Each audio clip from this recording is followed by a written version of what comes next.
Indiana. When I got here, I spoke absolutely zero Korean.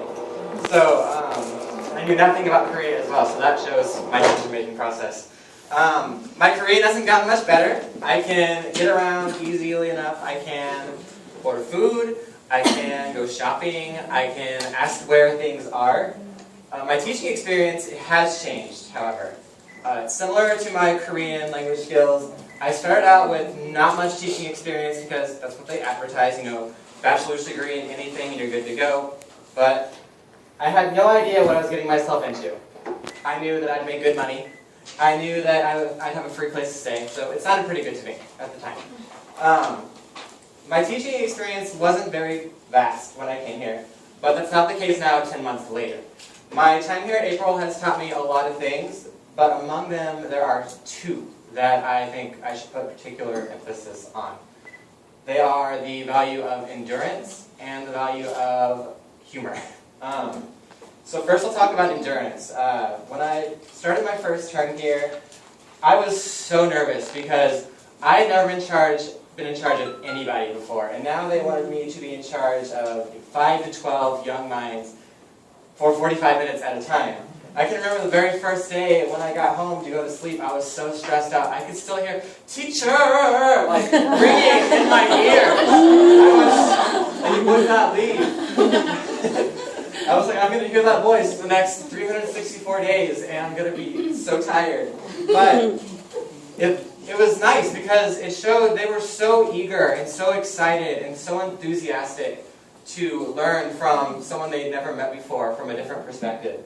So I also remember I was very overwhelmed from learning new things like new names, like a ton of different methodologies and concepts to be an effective instructor, and just generally being stressed out because of all my new surroundings without any of the comforts from back in the States. So I thought, why am I putting up with this? Like when I would be particularly homesick or something. Why am I putting up with this? I could just, pull a midnight runner and go right now. No big deal.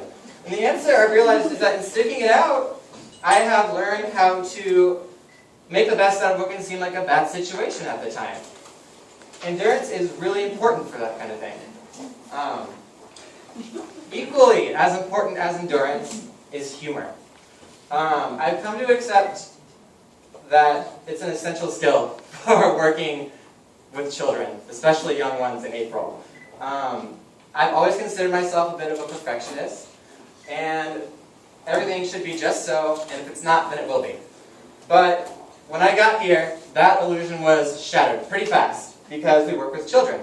And by nature, this job is the antithesis of perfection because we work with children. So I abandoned that idea of having perfection all the time, and I've just gotten used to never conducting a class the way it should be, because it never works. In its place, I embrace the idea that it's okay, and it's almost even expected that I'm not completely brilliant at teaching. There's no technique to beam information into our students' heads. But I have a lot of fun teaching them with my own style, which I'd say is about 50% academic and 50% stand-up comedy. So, in all the frustrating and last-minute changes that I've had to make because we work with children, I think my sense of humor has been my strongest asset here.